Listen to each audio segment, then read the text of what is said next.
put it up to the public first, and then we can get a feel for how, any questions that they have. If you have, please come up and, if you have any questions for the chief or Sean in the back, just come up to the podium, give your name, your address, and ask your questions. Thank you, Barbara Eichinger, 558 Edgewater Drive. Just a question to start off with. What were the new repair costs? Have you found more things wrong with it? Did you assemble new repair costs? Estimates? Yes. I have. Looks like Sean has this already. Madam Speaker. Madam Speaker. I think you can slide this way, you're just about off the camera. The other side of the camera. Better.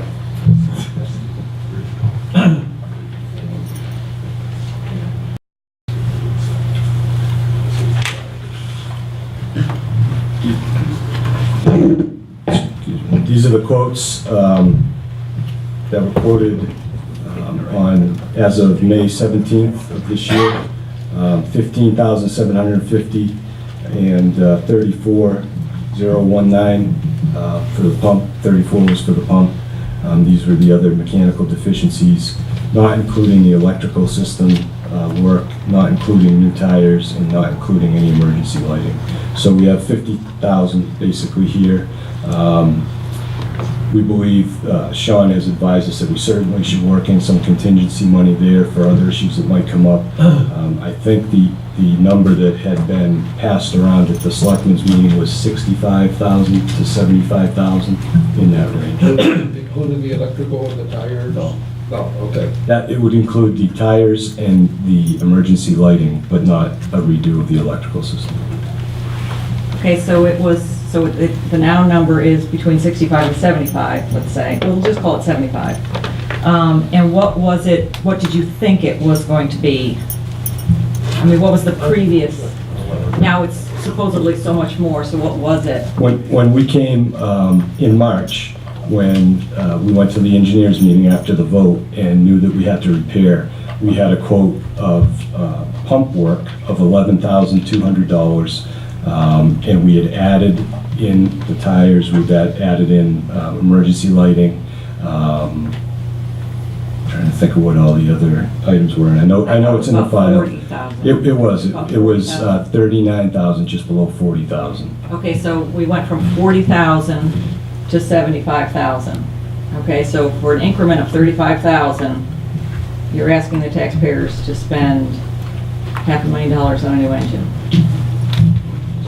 So that 35,000 is, You're asking me? well, do I have the numbers right here? Stating. Do I have the numbers right? Okay, I mean, that was my question. Except I see nobody else though. I couldn't stay away. I didn't ask. Actually, could you identify yourself for us? Yeah, Dick Hickok, 58 Belknap Point Road. I've been pretty supportive of the fire department, so it's alien to speak against it. But in this case, I struggle. I'm not an expert, so I'm just coming from sort of a technical thinker. I struggle. I like the idea that you had of 4 engines when you passed the TAC engine down. 15, 17 years it gets passed back to engine number 4. What I struggle with as a taxpayer and thinking of the taxes in this town, because you look at Meredith, Alton, Wolfboro, and Guilford. Guilford's appreciably higher than those other 3 towns. Even on the town side, the town's pretty close, it's still higher. The school is what makes it really out of line. But what I struggle with is, if you put a 7 or 8 year old engine back in the 4th position, you screwed up that whole cycle. We're paying $500,000 for another engine, and in 15 years it's going to want to go back there, and we still have a 22 year old engine, which isn't bad. You know, what are we going to do then? Buy a 3rd engine? It just bothers me that's a nice to have as opposed to essential, in my opinion. Now, I recognize you put your your whole plan together around that, and I can't criticize that, you're the experts. The other day, I happened to be up in Jefferson, New Hampshire. Went into a fire hall to eat, turns out. There was a fireman, and I just couldn't resist. And they have 2 engines. And they love their 2 engines. Now, they have a much smaller town, don't have a budget, or they have a higher tax rate. What can they do there? They have very similar to us, remote, some big buildings. But they have a plan that works around 2 engines. Both of them carry water. You know, excuse me, one of them's an attack that does the primary pumping and so forth. So all I'm saying is, I as a taxpayer, when I look at our tax rates, there has to be a way of not spending $500,000 and can still keep your 4th engine. And that's what I would support. I can't support $500,000. Thank you.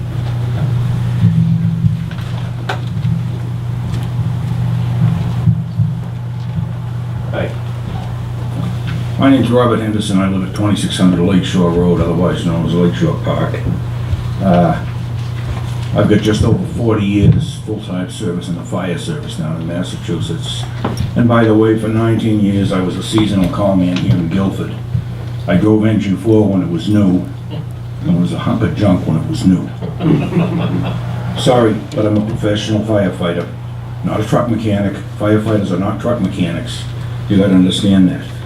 But way back in my past, I also worked for ISO, for fire underwriters.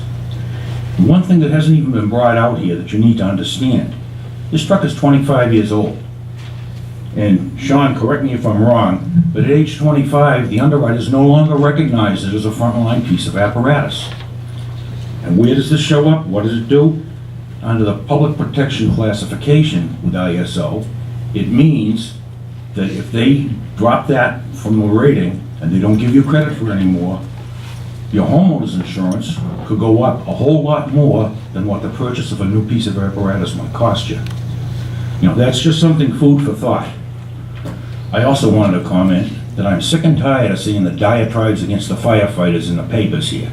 People that are writing obviously don't have the first clue about what the fire service is all about.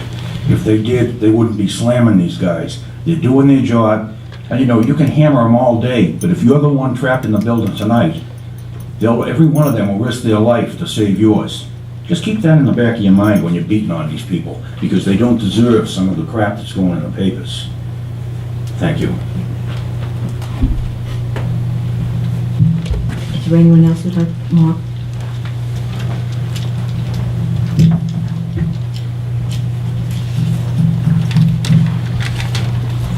Mark Corey, Intervale Road.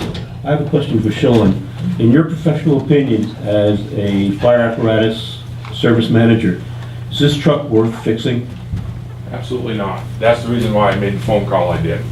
I'm in the service business. It certainly looked like it would benefit us to put a new pump in this truck. I can't give that advice to any community. We have to live in the state with all these communities, and we're not gonna give you advice like that.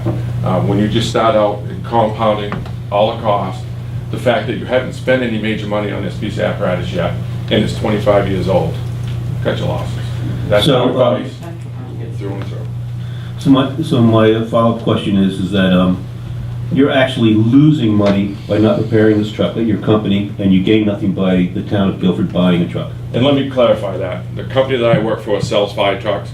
We don't sell trucks to Guilford. Guilford buys from other vendors. So I'm the service department. My boss is the sales department. But the service department, no, I gave away revenue, making that call and saying, you need to tow this truck out of here. It's not worth fixing. I'm telling you, I'm here to give you true sound advice. I'm not gonna mislead you. I'm in nobody's back pocket.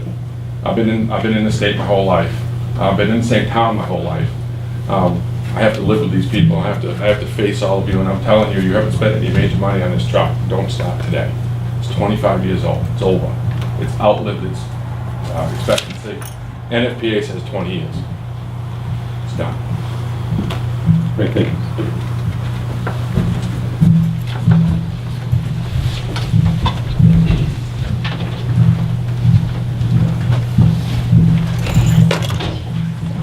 I couldn't stop stay away either. My name's Terry Stewart, and we're going across Lane in Guilford. I have a couple of points here, so if you could be a little bit patient with me, because I just made the notes. I just first wanted to ask Scott, he's still around. Yeah. Oh, sorry.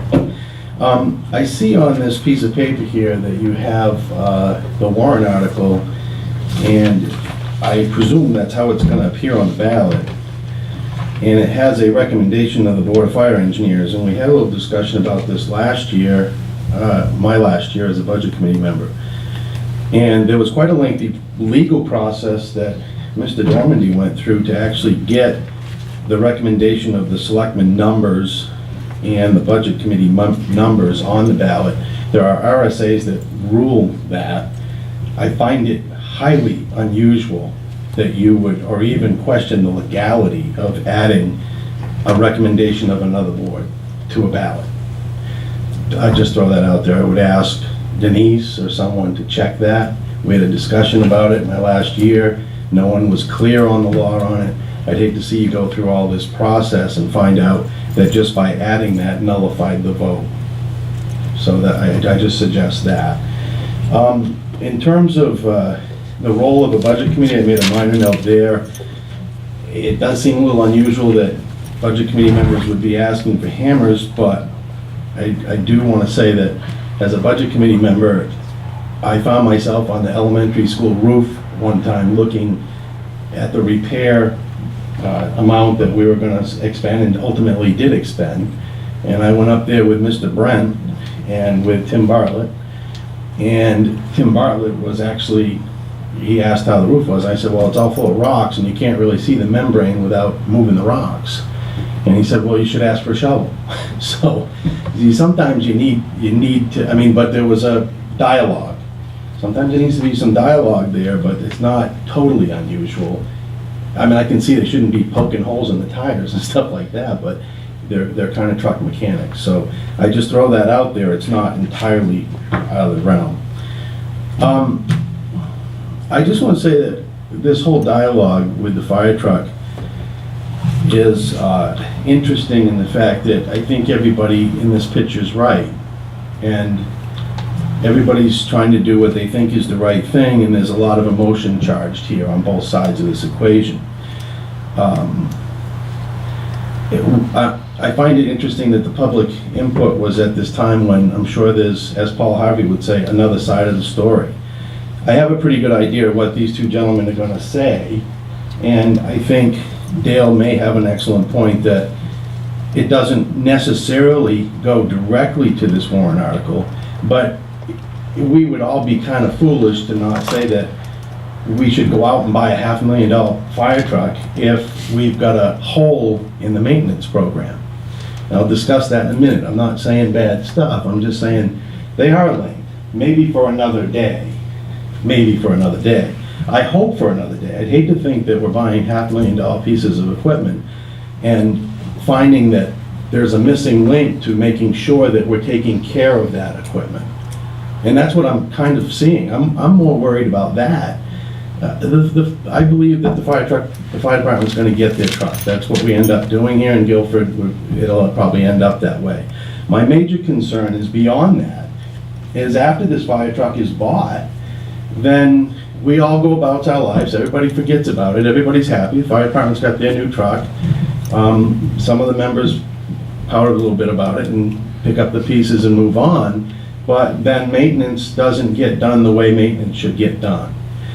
And Mr. Akeley, I don't mean this to be an attack, but when you said that the reason that the Board of Fire Engineers is there is to get the politicking out of the process. And coming from someone that was a politician, you stood up here and did about 25 minutes of real politicking. I recognized it. And there were attacks, and it's interesting how we perceive things.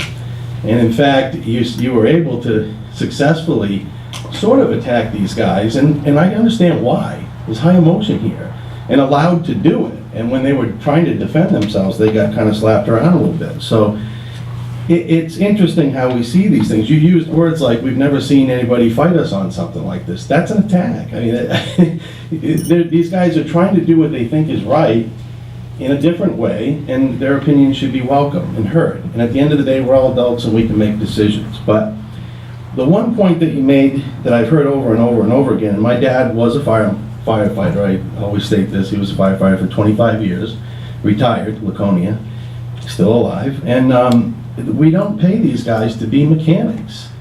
We pay them perhaps to take care of the fire apparatus, the stuff that fights fires.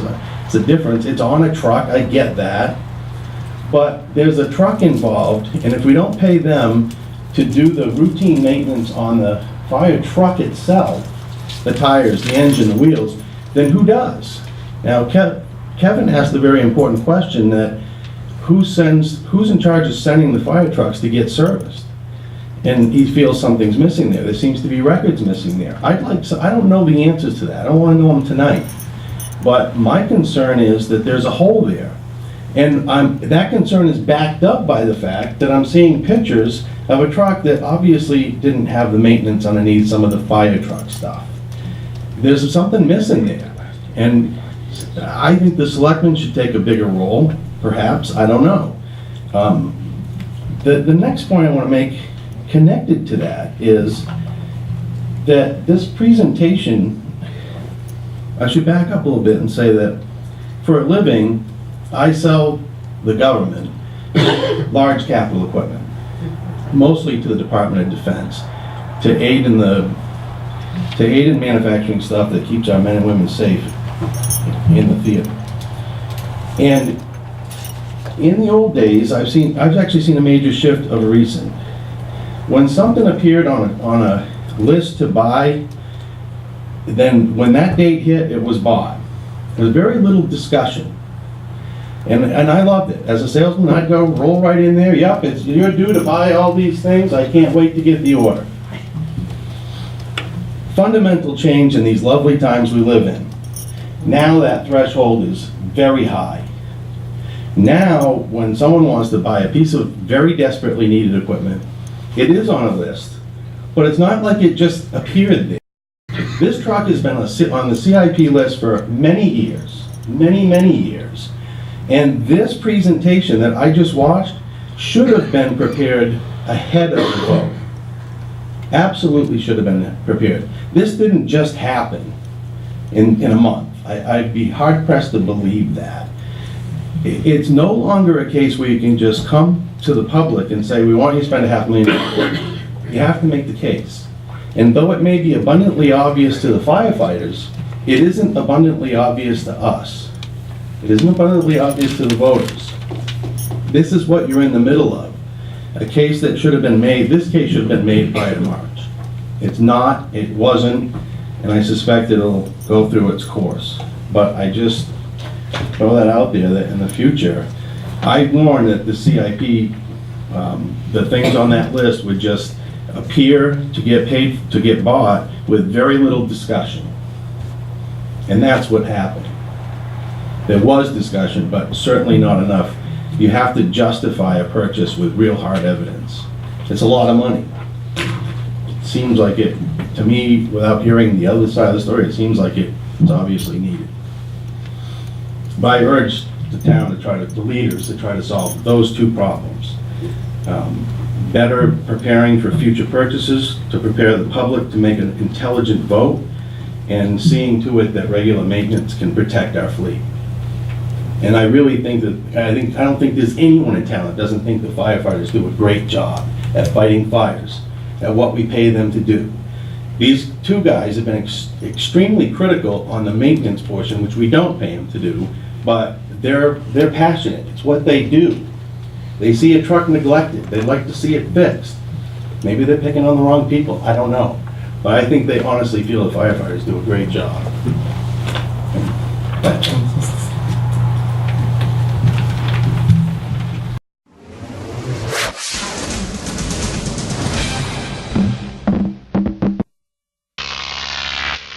Croc TV.